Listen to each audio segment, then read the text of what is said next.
Hello again. Hello and welcome. So my name is Irina Morzova. I'm one of the co-organizers of the Accessibility NYC Meetup. And shout out to my co-organizers, Thomas Logan, Ben Ogilvy, and joining us remotely and managing the online group is Meryl Evans.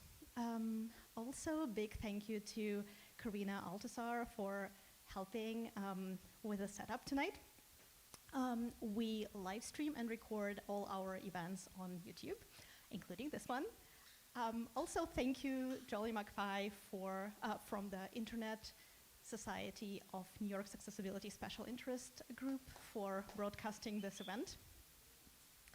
We use human captioners for all our events. Also, thank you, Mirror by Night, for captioning. Okay. For captioning today, and also ARA's Flip Wilson for ASL interpretation. If you're using ARA Explorer for visual interpretation, the A11Y NYC geofence should apply automatically. Meryl will be fielding questions on YouTube at youtube.com A11YNYC. Feel free to join in the chat, and also we'll have some time for questions in the end. We also want to thank our sponsors for their generous support.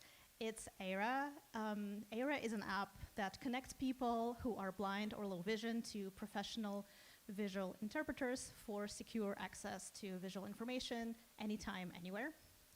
AKQA, a global digital design and innovation agency, for providing the space for our meetup. DQ, a leader in digital accessibility tools, services, and training. Equal Entry, digital accessibility consultancy focused on results. Evinced, the software for accessible development. And Fable, an accessibility platform powered by people with disabilities. And we're excited to have Michael Bervell and Jason Tan, the co-founders of Test Party, joining us today. Take it away.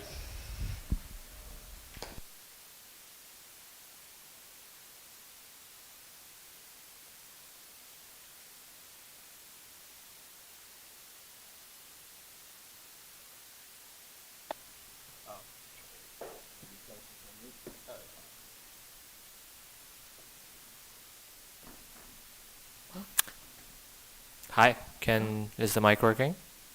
Okay. I have nowhere to pin it on my shirt, or I could pin it here, but I'll just speak into the mic. Oh, okay, 1 second.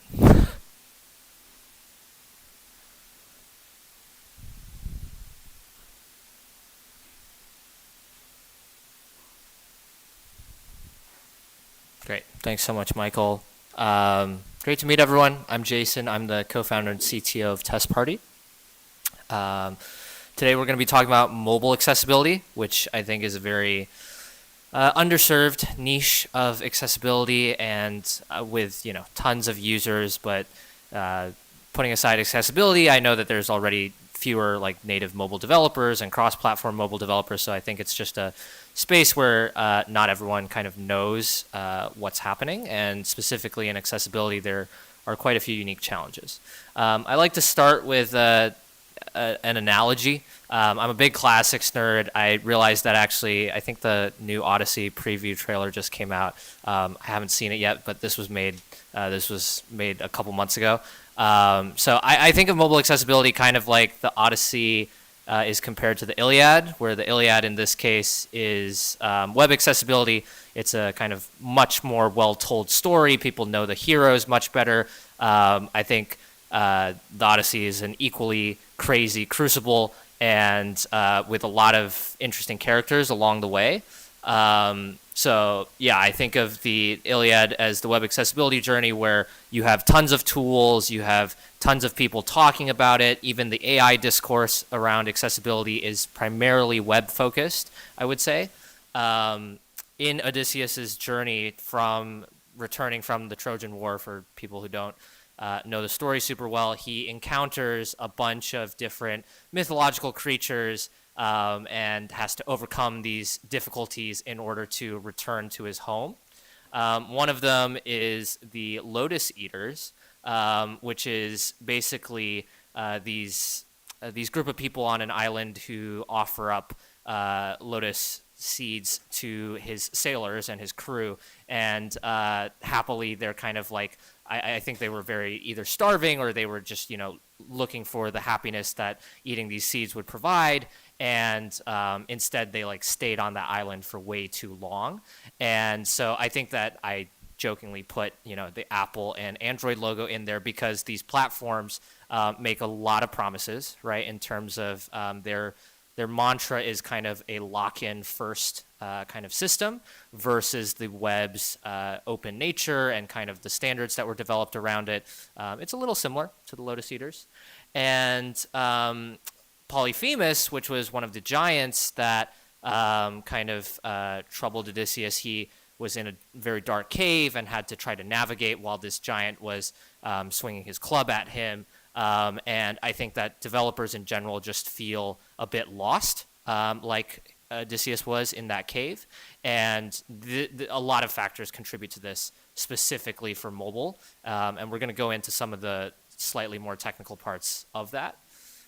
And then finally, we come to Ithaca. Hopefully, today we're trying to present not just me venting about the problems of mobile accessibility, but hopefully offer a path forward so that we can achieve the promised land here. A little bit about who I am. I studied economics and then computer science and Latin, hence the mythology and classics nerd. I was an engineer at Twitch on their iOS team, helped them kind of fix a lot of their code on the mobile side when they got sued for accessibility. So a lot of firsthand experience on this topic specifically. And then now I'm the founder and CTO at Test Party, where we're trying to use AI and non-AI techniques to build better automation around accessibility testing and remediation. So a little bit of the contents here. We're going to skip through some of the slides that are very company specific. Today we're going to keep it pretty theoretical. But first we're going to talk about the present, then we're going to talk about a little bit of our solution, and then how it addresses a lot of the advice. I think we'll probably just pause after we go through the solution and take questions from there, since I think today's only a 10-minute segment. So the present, what I want to talk about are really, first I like to use a survey just to kind of get people primed on the mobile accessibility statistics. Does anyone know this off the top of their head of what % of iOS users use larger text? I wish, but it's not that high. The actual answer is around 20%. So I think it's much higher than I would say most accessibility statistics that you've memorized for any sort of CPAC exam. It's much lower than the general population, but it certainly is a statistic that is worth paying attention to.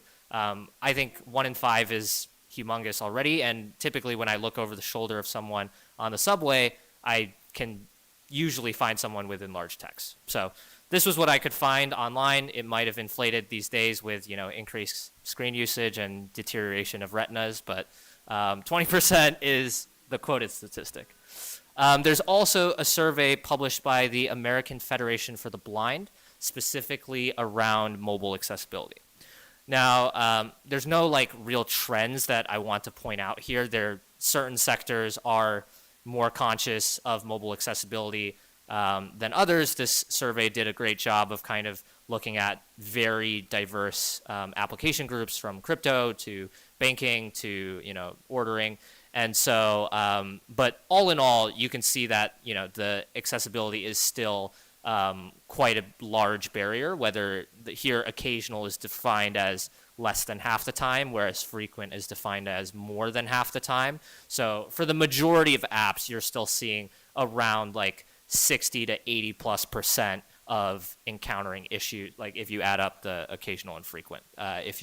So you're seeing 60 to 80+% of apps, having issues on the mobile accessibility front. So I categorized the 4 main issues of mobile accessibility into the 4 apocalyptic horsemen.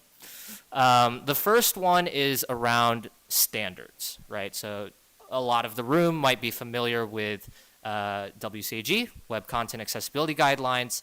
I cheekily ask, where is MCAG? Mainly because in order to have a really, thriving ecosystem of developers and open source tools, you need to have like a unified standard. I know that the W3C has released a working paper, a working draft on mobile accessibility, which adds a load of different kind of like controls that otherwise wouldn't exist on web. And I think that that's really important. So if we go to the next slide, yeah, I think just this principle of vague rules creating vague solutions. There's a couple companies that I want to call out that are just doing really great work in terms of creating standards, like CVS Health, T-Mobile. I know that a couple like larger companies have like released mobile accessibility like guidelines that are specific to native frameworks, because things like Swift, Swift UI, Kotlin, they just simply don't have the same behavior as like adding, ARIA or something to existing HTML or React or whatever.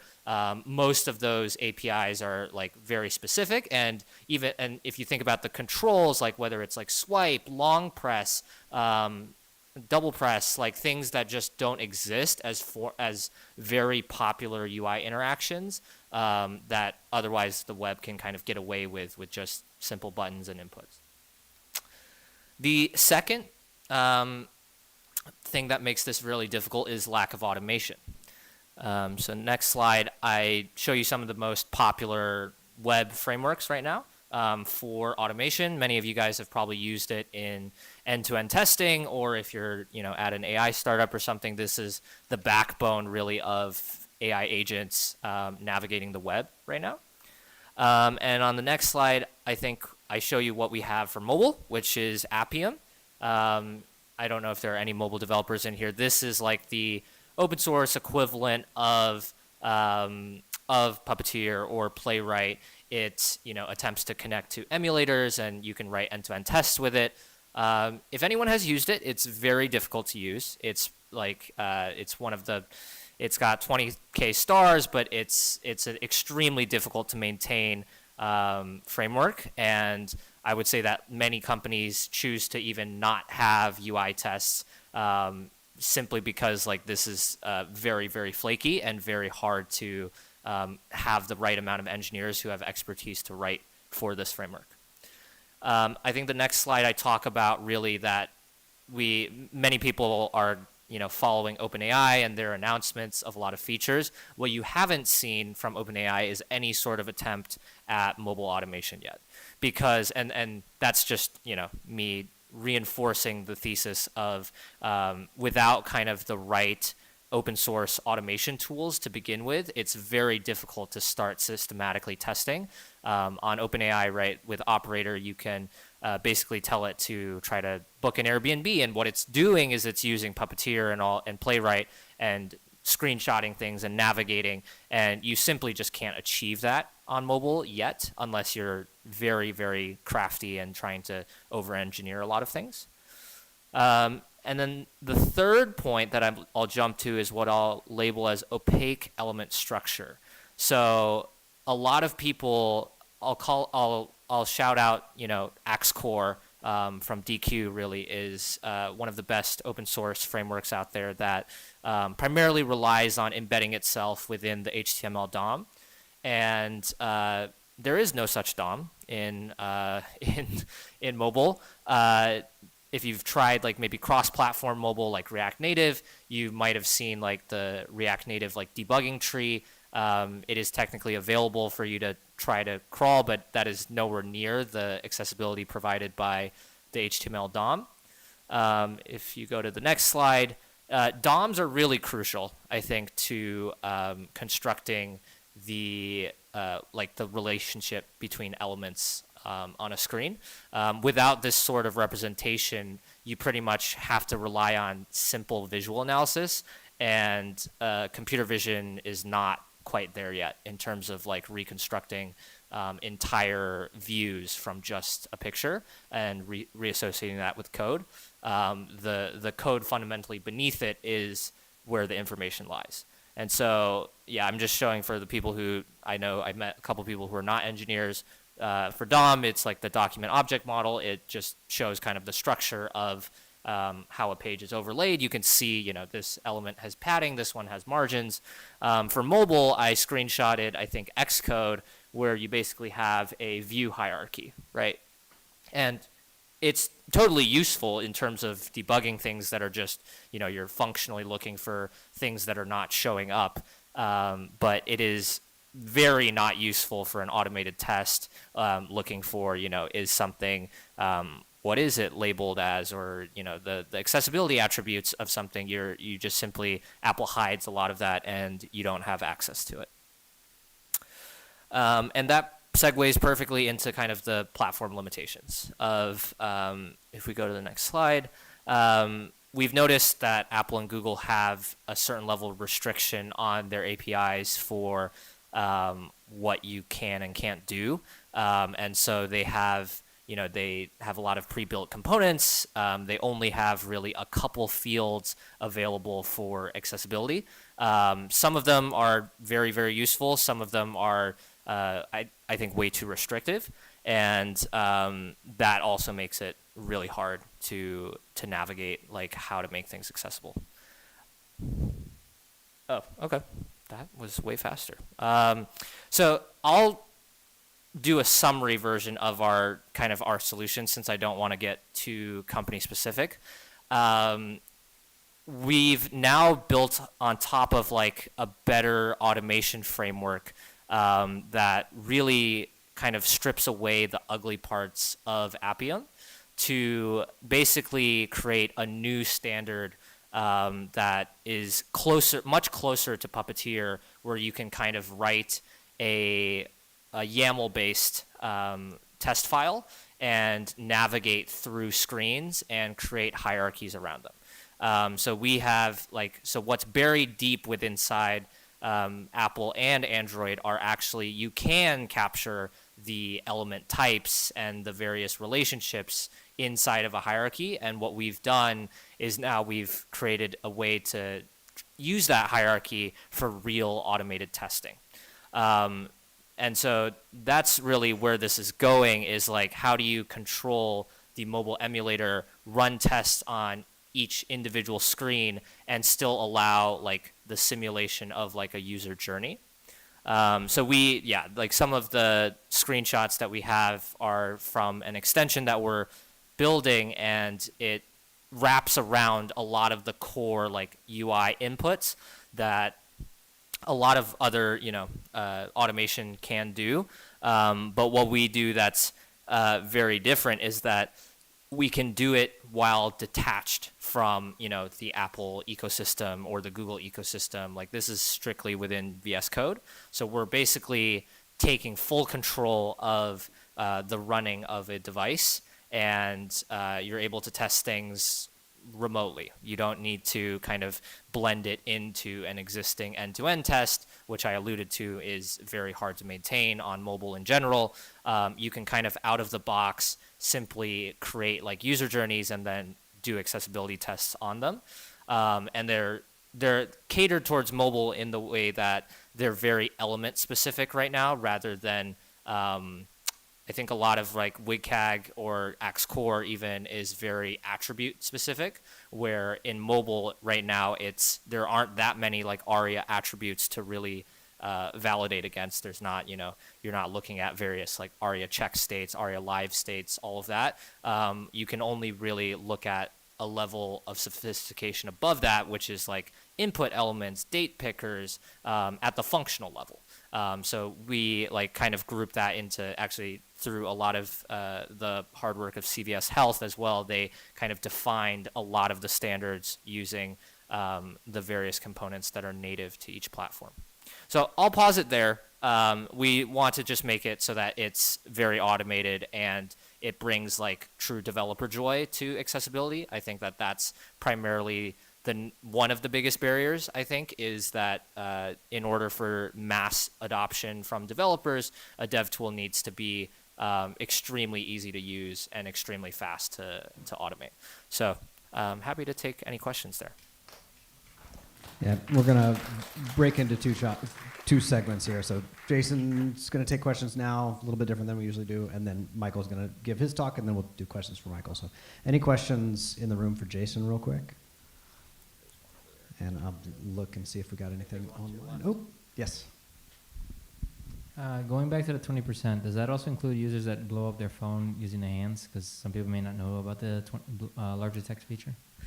I don't think it's including that specific. No, I think it was, yeah. I think it's specifically just, and this is just iOS. Like I wasn't even counting like other phones, other platforms. Yeah. Yeah, because that stat is from the Apt Foundation's SDK, right? Yeah, that's right. Q42 SDK. Yeah, so that one is measuring specifically having the enlarged font setting enabled at the OS level. Yep. Any other? There's one in the back. Yep, hang on. I'll run it over to you.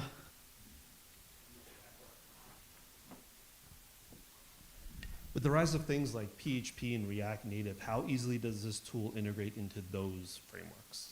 Yeah, so that's a great question because I do think that cross-platform is like a very popular feature.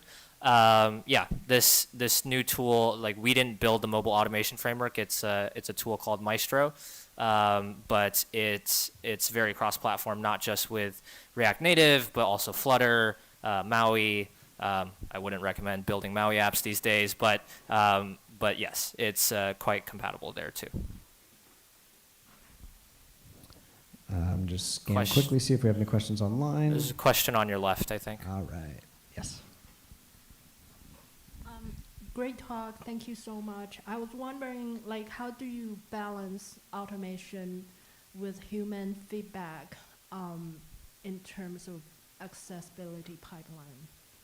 Yeah, I mean, I think for web, I mean, most people are quoting, low 30%, 25% for what automation is covering right now. DQ covers, I think, 50% is their stat. Mobile is very far, like mobile, we're in the very early stages. I think there's zero doubt that there's a lot of human input here. I think just the mobile QA process in general is still very human driven, especially when you're dealing with like tapping, the various controls, right, that I talked about. It's still quite hard to consistently simulate that. You've had startups that are trying to like do like robot based like tapping on phones and stuff, and that still hasn't really become consistent and taking off yet. So yeah, I think it will stay at around like a 80% manual, 20% like automation in mobile for a while. I think web could take off beyond that much sooner. Is like, why do you think web progressed so much? Like, is there a reason? I think it's the maturity of the tools, the maturity of and the openness of the framework, right? So I think like the HTML framework, like all of the tools out there are basically open source. Like Apple is actually, I think they just released 2 months ago their like Swift compiler so that you can actually build Swift apps outside of Xcode much easier. But yeah, so we're like maybe a decade behind on the types of tools that have been released for mobile. One from online. Does pregame integrate with Android Studio? Like the IDE, like the Android Studio IDE? No. So yeah, I think that's also a very interesting challenge of mobile. And that's part of what I complain about, I guess, is that like with Apple and Google, they've chosen to like lock you into IDEs like Xcode and Android Studio. Even in those like IDEs, you can't like suggest code as easily as like VS Code, which is open source. AI code gen tools are choosing to avoid Xcode and Android Studio specifically for that reason. So I think there's a day that we will try to integrate, but today is not that day. Any other questions for Jason? Cool. All right. Thanks, Switch guys. gears to Michael.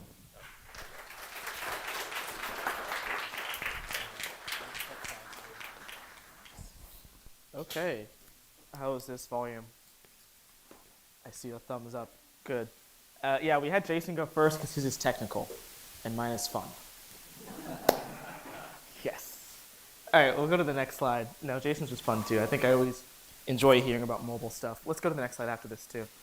So today we're going to talk about automating the WCAG, if that's possible, what's possible. Jason was all about mobile. I'm talking all about web. And we do see them as two separate, probably parts of the same coin, right? One's the front side, one's the back side. No, there's nothing on the slide. Yeah, that's on purpose. But we're super excited to share a bit more about how we think about web in addition to how we think about mobile, and it is very different and distinct. But obviously, I always like to start with a story, so I'll tell you about me when I was in 5th grade. One of my favorite TV shows was Teen Titans, with like Robin and Raven and Starfire and Beast Boy and Cyborg. These were like these teenage superheroes who would just like fight like supervillains. And of the 5, I had one that was my favorite, and my favorite was Cyborg. He was this half cybernetic robot, this half man, like chief technology expert that could like shoot blasters out of his hand. That was just crazy to me. I was like, that's so cool.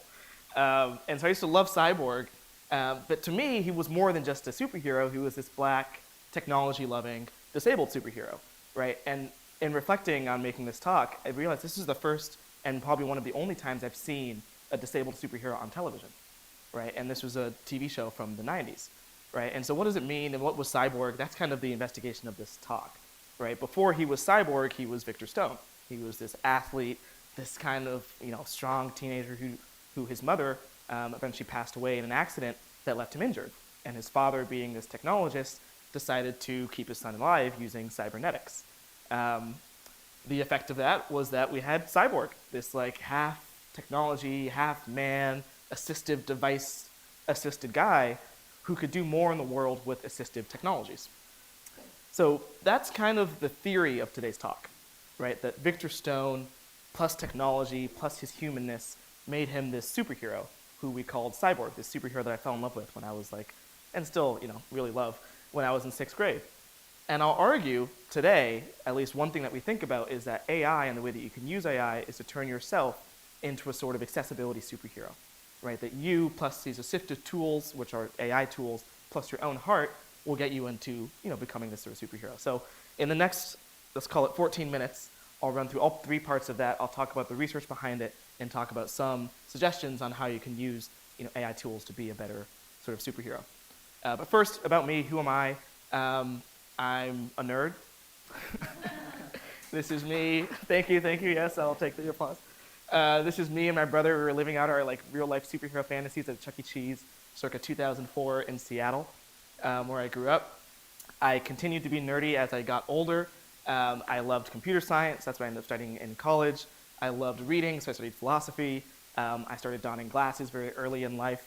And I now, I didn't actually have to wear glasses growing up. Like, I think I was like farsighted or something, and I just wore them all the time to the point where my eyes are terrible. So now I wear glasses all the time. It's great. I love it. But who am I now? I'm the founder of Test Party and the CEO of Test Party, alongside with Jason. Studied computer science and philosophy at Harvard. Before that, I did accessibility consulting at the UN and at Google, and was an investor on behalf of Microsoft into startups. So we were investing in companies like OpenAI, into Kahoot, and that was a fun kind of journey and a fun time.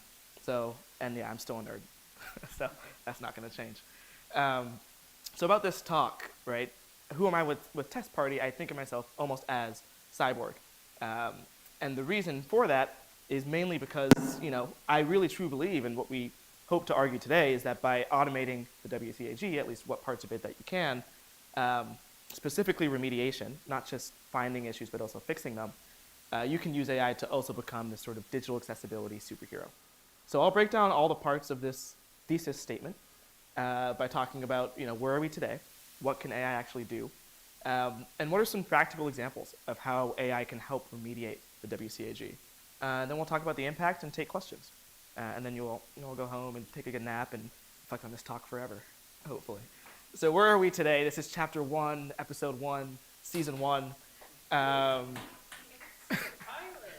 it's the pilot. This is the pilot. Where are we today? Today, the internet is inaccessible.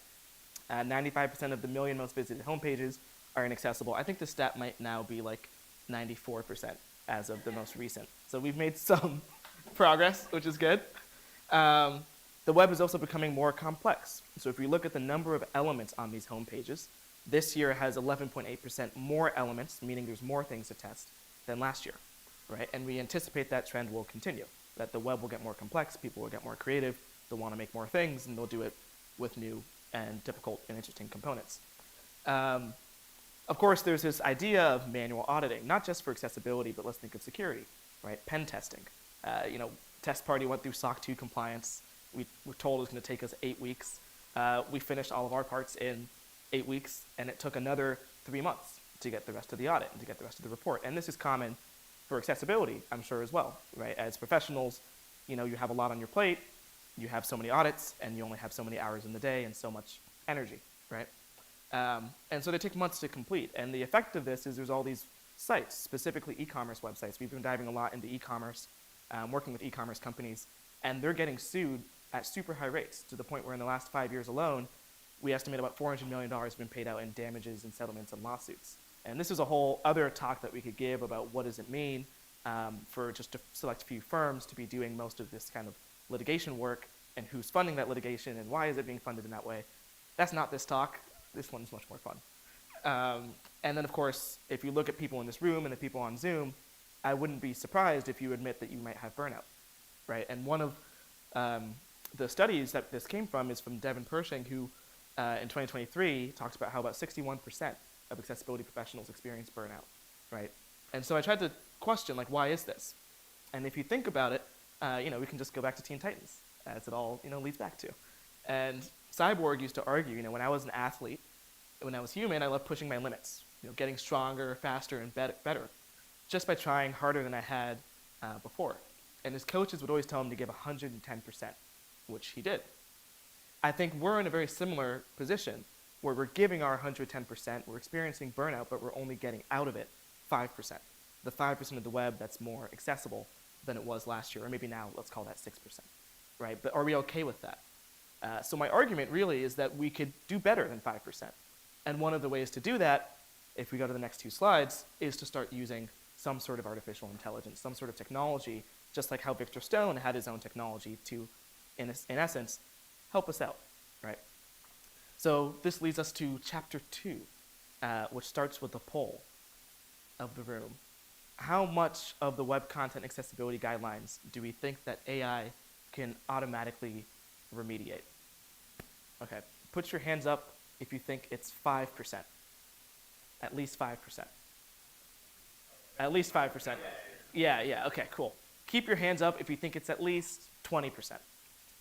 AI can fix 20% of bugs, all that alt text and color contrast. Okay, 50%. Half the hands have gone down for people on Zoom. How many people think at least 75%? Okay, we have 2 dreamers in the room. How many think 100% we can automate all of the web content accessibility guidelines? Okay, hands have gone down. One day, there we go. Both. Yeah. So this is a good point. If we go beyond the algos, woohoo, predicting the talk. Okay, we'll go to the next slide here. So let's talk about what AI can do, right? So we are all on the same page. When we think about AI, let's first talk about what it is. AI really is these, at least as we define it today, if we push one more, there's a picture here. I define AI, at least in the context of this talk, as these large language models. Things like ChatGPT, which has O1, O3 Mini, O4, Gemini, right? Google's sorts of tools and technology.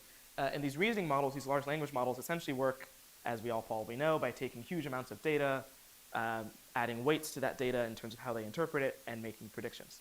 And so these predictions are actually getting quite good, right? So if we go to the next slide, we'll be able to see that all of these reasoning models can score better than me on any standardized test, which is kind of a funny realization. Like, why do I need a lawyer when my AI model has an LSAT? It can get 80% of the LSAT, right? Why do I need, a world historian when my AI model gets 100% on the AP World History exam? And so these benchmarks are showing, in effect, that these AI tools are getting better and better and better at what I'll call general logic and general reasoning. I was leading a research study when ChatGPT first came out at the Harvard Business School.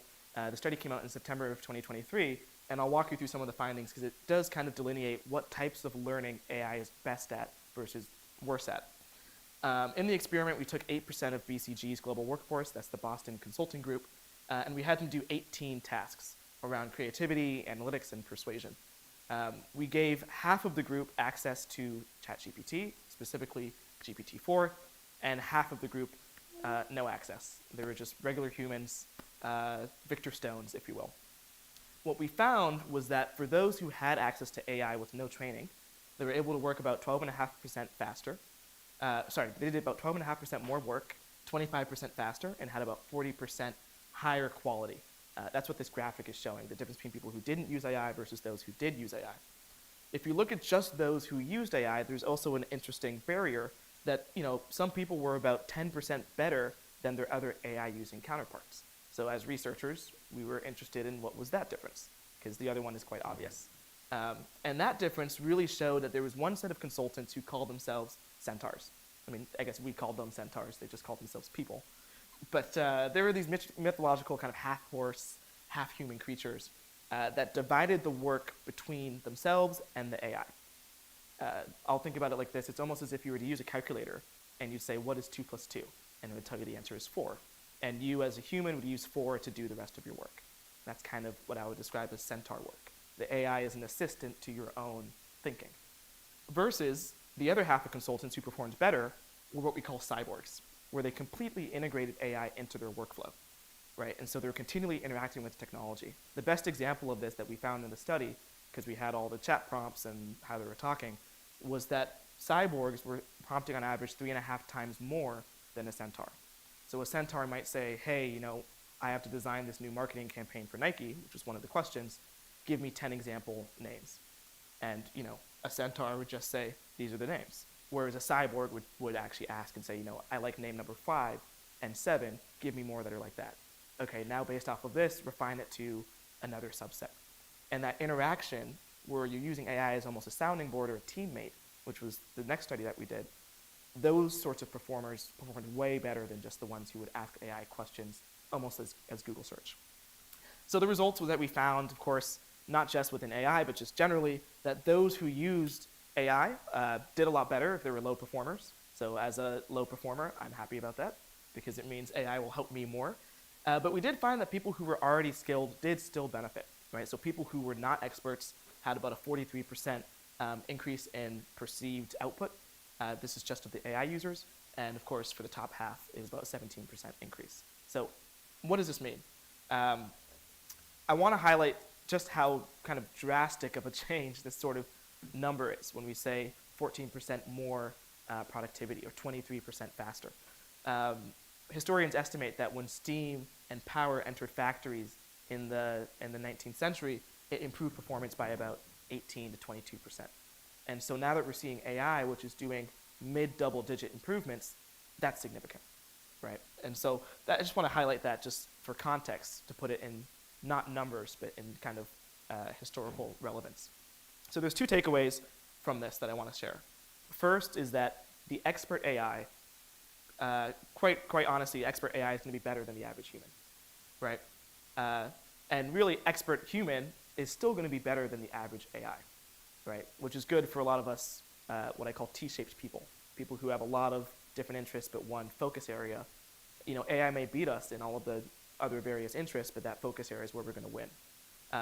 And second, how you use AI is much more important than whether you use AI, right? And I bring it back to this cyborg versus centaur.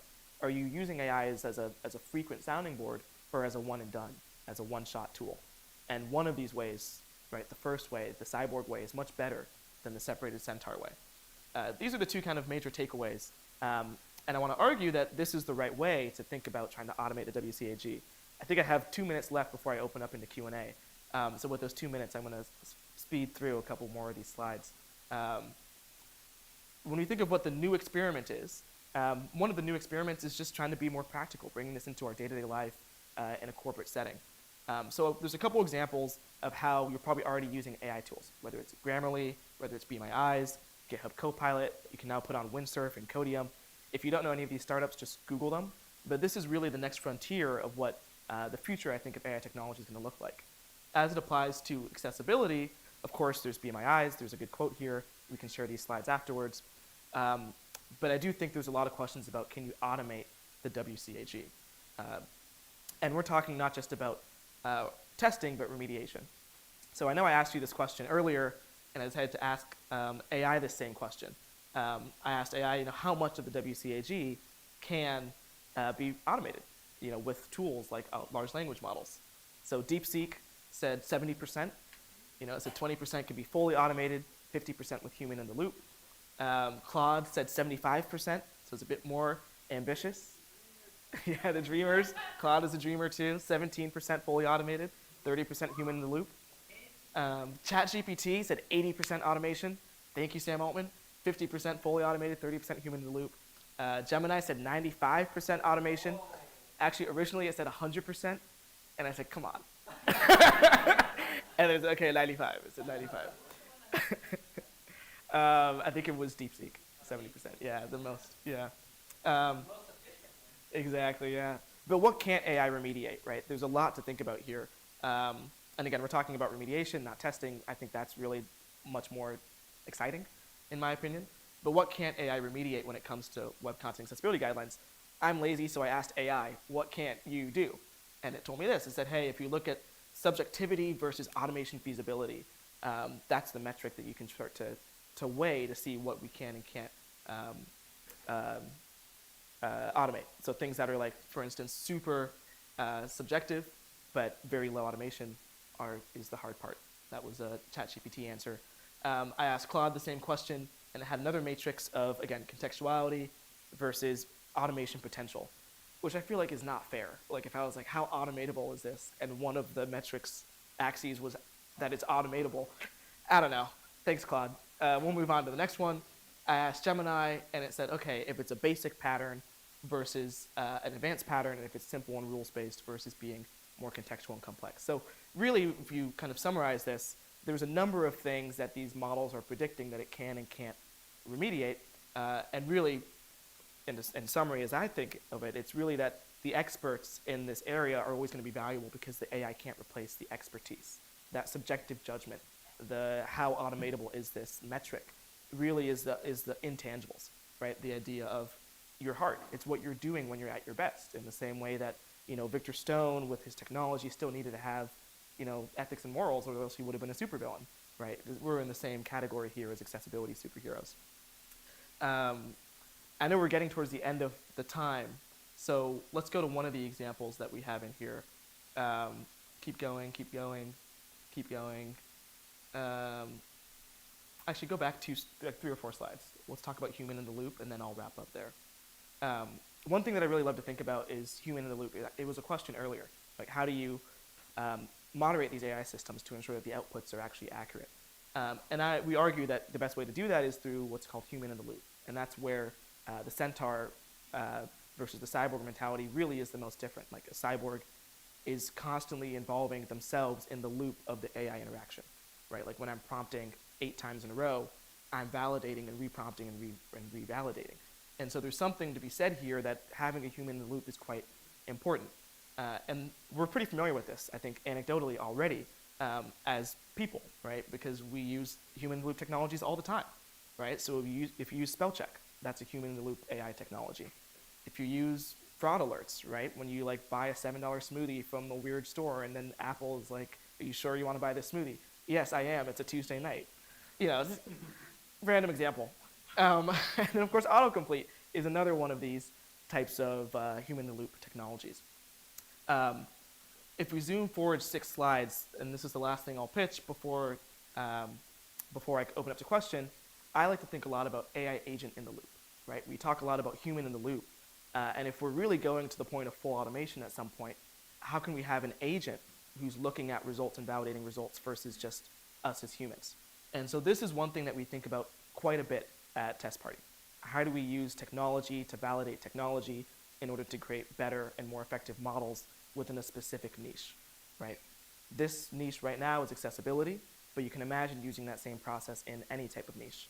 security, design, usability testing. And that's really the vision of where we think AI is going to go as it relates to kind of these human-focused design aspects, right? And so then the question then becomes, how good is your validation agent, right? And I could talk about this for hours, right? There's examples of positive validation agents where you're saying, yes, this looks right. And there's examples of negative validation agents where you're saying, no, this looks wrong, right? And if you have an agent who's really well trained on being a negative agent, they can actually give really great feedback in the same way that a positive agent can. And you put these two things together, and now you have a totally different system, which is more of a cyborg AI system than some sort of, human-in-the-loop centaur system. So that was a lot of mumbo-jumbo of what we're building. It's whatever. But let's open it up to questions. Yeah. Yeah. It's not mumbo jumbo. It's your personal thoughts and reflections. And I love how the two of you had this theme of like mythology and literature, because it's the one thing that AI doesn't take into consideration. Yeah. It's a lot of ancient wisdom that we've overlooked, and it's like history is doomed to repeat for those that don't learn it. So thank you for that reminder. Yeah, of course. Getting into the meat of the question, so you asked these models like the automation, but what were the parameters that it used to make that conclusion? Because ultimately they're dependent on the knowledge graphs and the Yeah. prompts. Chances are if I asked the same question, I probably would not get the same answers. Yeah. Yeah, I was very generous. I said, assume you know everything. Meaning, like, you have full access to the code base. You can test these tools. Like Jason described Maestro. You have access to Maestro, and you've made it work in the ways that you assume it would work to be the most effective. I essentially assumed full access and full knowledge, which you can argue is kind of what a human would have, right? So that was the parameter on that question.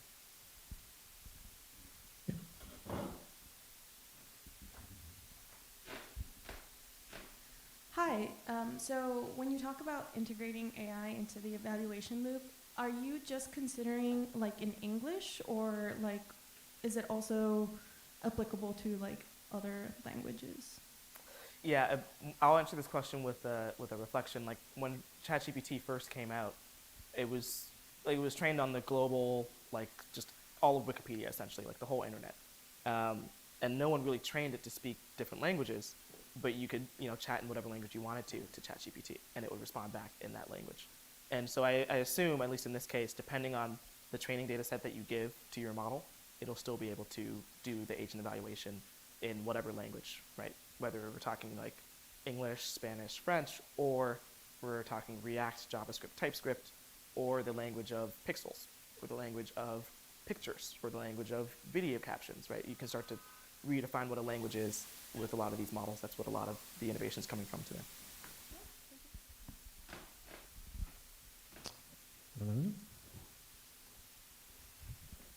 And then I saw a hand over here, so I'll come back around. Have you noticed if different models perform better with different success criterion from the WCAG, and also what levels, like A, AA, AAA? We Or talked about perform this. worse? Yeah, we talked about this at our all hands today, actually. Okay. I think if you go forward like 4 or 5 slides, it's in here somewhere. No, it's not. Never mind. I used to have a slide in this deck that was describing like how good an image alt text was, and you could ask 10 different models to give you an alt text for a picture, and they would all be different, and then you can weigh it based off of like how good was the output.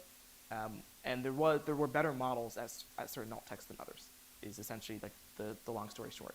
And so I'm sure that would also apply to these WCAG rules, that there are certain models that may be better at some rules than others. And even on one of the first graphics I showed of performance on like the SAT and the LSAT and the GRE, certain models performed better. So definitely, because no one really knows what's in the training data and no one really knows the model weights perfectly, there's some level of unpredictability. What that seems to imply is that you could, in theory, fine-tune these things to be really good at certain WCAG criteria, which may or may not be what we're doing. Thank you. All right, I saw another one over here. Hey, Sean. Hey, I missed you guys. So hi, I'm going to say that I'm not the technologist in the room, which is funny because I'm chair of the New York Tech Alliance, but don't let that fool you. So I'm going to ask the most obvious question that I think most, lay people wonder is, what does this mean for, what do you feel your findings mean for jobs and integration in terms of like the human element? So this is the Captain Obvious question, but. Yeah, I mean, I think the biggest takeaway is that like expertise matters more now than ever, right? Because, like, let's suppose you really want to go the route of agent in the loop for evaluation for everything, right? Meaning that you have an AI agent that reads your website code and suggests fixes, and you have another agent that tells you if those fixes are right or not. Like, this is really, when you see people talking about MCP servers, that's kind of the route that's going down. Like that can only be, someone has to make the agent, right? Who's going to do that? The expert in saying this is right, this is wrong, even if you're just training your apprentice AI agent to do the work for you, right? And so I think what that tells me is that we're all in the right place at the right time by being experts at something or desiring to be an expert at something, and that expertise is never going to really go away. I guess the things, all the slides I skipped were like the why does that matter slides. So you asked a good question because I skipped all those slides. But really the key takeaway is there's a certain level of humanness to accessibility that a lot of other industries don't have. And so we need to retain that sense of human ability, that the work you do matters, because compliance is just the floor, right? There's so much more that we can do that we may not be able to train AI on.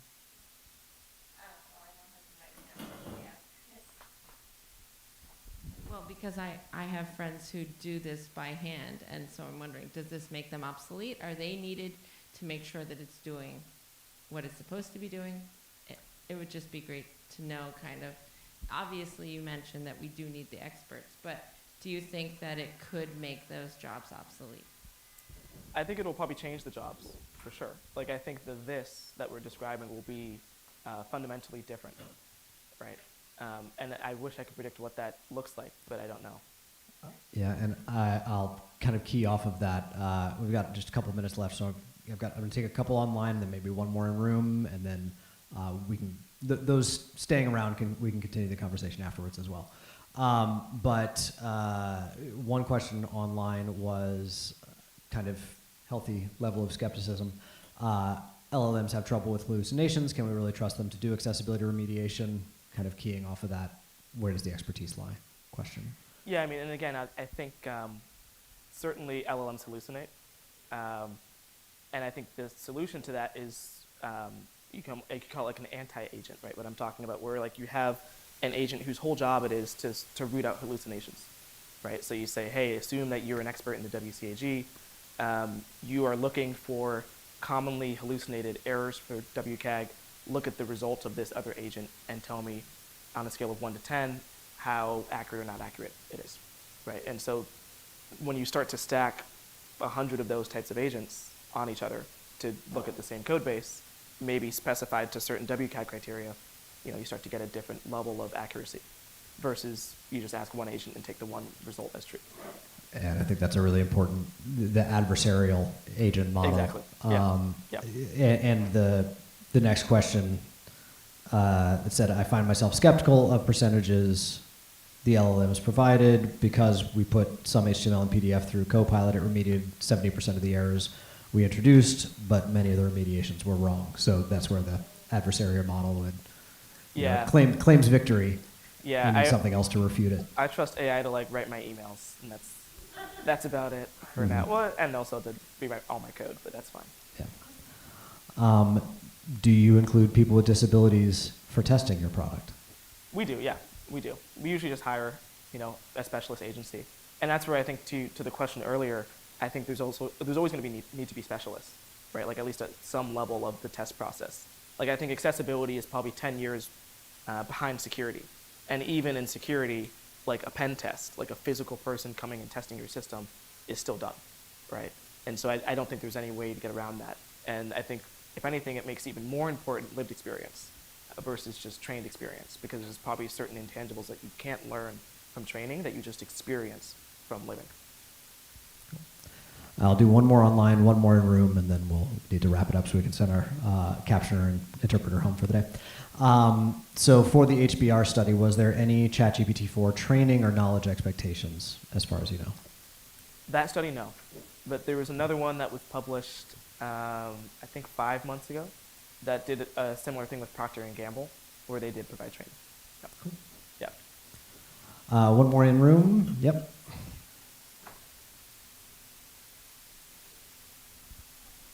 Thanks so much for your talk. I was just wondering if you've had any thoughts on what we would need to change about education so that kids that are growing up with AI are going to become cyborgs and not, where they're actually mutually co-evolving and amplifying each other's capacities versus atrophying potentially. So one thing I do on a weekly basis is I teach high school kids how to make startups. And it's over the course of a 12-week program. And usually, like, this first 6 weeks are like your startup idea, and the last 6 weeks are like vibe coding. So like learning how to use like Claude by Anthropic and how to use Codium or how to use Lovable to like make applications. One thing that's really fun about that is I just buy like the most premium like version of these tools for them to use, and they all share a login. And so I bring this up because sometimes I'll go back and be like, I wonder what they're prompting, right? Like at this point, the output is not really the homework.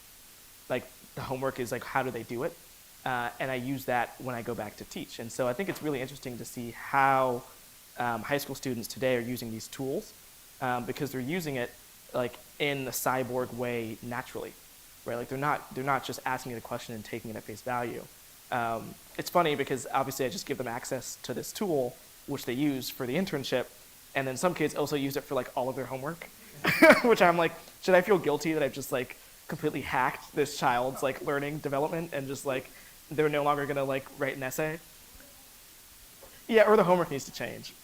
But it was funny because I was looking, this was even just like 2 days ago, I was like, what is this like chat about an essay about Odysseus? And it was one of my former students from like 6 months ago. So I was like, yo, like, stop using this.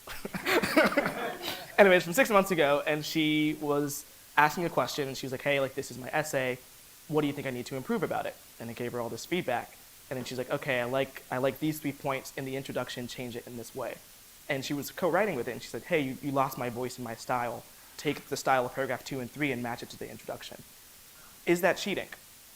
Is it learning, right? Like, or is it just the way that you have to use tools nowadays? And I was actually quite impressed. I was like, man, I'm such a good teacher. She's gonna get away with this. They're never gonna know. But that's kind of what I see happening. And so I think naturally the way that you use these tools, at least in day-to-day life, is probably the way that we might want to use these tools in our like very specific kind of accessibility work. Okay. We do have to wrap up. We are at time. We've got a couple of quick announcements, and I saw you had a question, so if you do have questions in room afterwards, please come talk to Michael, to Jason. Can definitely continue the conversation further. Yeah, we'll do announcements in just a sec. Cool. Well, Jason, Michael, thank you very much. We appreciate you coming. Let me switch back to my... Sorry, just a second. Yep, thanks. That one. Yep. That one. Oh, skipping to the end. Okay. Let me. Sorry. Okay. So, real quickly, we do have a relatively new Slack community. We started a couple months ago. It's still very nascent. But one of the things that we'll do is Jason and Michael can share their slides there afterwards. So if you have questions or want to continue the conversation with them or with anyone else, we've got the Slack community now. You do need an invitation from an existing member, so you can snag me on LinkedIn or anybody else that's we're using the web accessibility Slack community. If anybody's a member there, just find the Accessibility New York City channel. Our next event is August 5th, and it is our own Irina Morzova giving a talk on making content accessible for people with limited English proficiency. Yeah. And we are looking for sponsors to help us ensure that this continues to be and continues to improve on being what we think is one of the most accessible meetups in the world. So let us know if your company is interested. Find me, find Thomas, find Irina. And we do also want to create a space for sharing opportunities in the accessibility field. So if your company or if you are hiring for a paid accessibility role, we'd love to give you a chance to share that. Anybody? All right. So on Saturday, July 19th, there's an accessibility art showcase that's where all the artists are actually people with disabilities. It takes place, I believe it's PS 109 in Harlem. If anyone's interested, I think it's called Level the Curve Disability Art Showcase. Cool. Any paid job opportunities that are, yep. Hi everyone, Hilda Cardenas here, and I am with JP Morgan Chase, myself and my colleague here, and we are looking for an accessibility lead to help support our inclusive digital experiences for customers. So if you want to learn more about the role and what it is, then I'll be happy to talk to you after. So yeah. Awesome. Anyone else that I missed? Any other hands? Nope. Yep. If anyone's interested, Marley Matlin has a documentary that's really amazing. I've seen it already, playing at Real Abilities Film Festival through the 10th, so getting in it under the wire, but highly recommend. All right. Okay, so thank you to everybody who attended. You all rock. In person and online, y'all are the best meetup community in the world. We wouldn't be here without you, so thank you. Thank you to our sponsors again, Ira, Fable, Equal Entry, AKQA, Evinced, and DQ.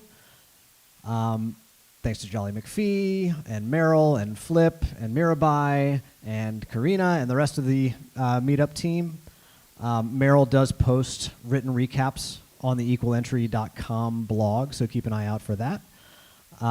And lastly, oh, that was my team slide. We'll hang out here for about another 15, 20-ish minutes and then kind of pack up, but it kind of sounds like it might be raining. I'm not sure. Yeah, so, feel no obligation, but a few of us at least are going to go, once we're kind of packed up here, go around the corner to Crosby Bar and grab a drink. Feel free to join us if you'd like. Also, there was a request for ASL interpretation. We were not able to get an in-person interpreter for this evening, but I do have Ira on demand for remote interpretation on my phone, so if you benefit from that, let me know. I have that available. Sorry we couldn't get an in-person interpreter for tonight. That said, thank you very much. Appreciate you coming out. Thanks a lot.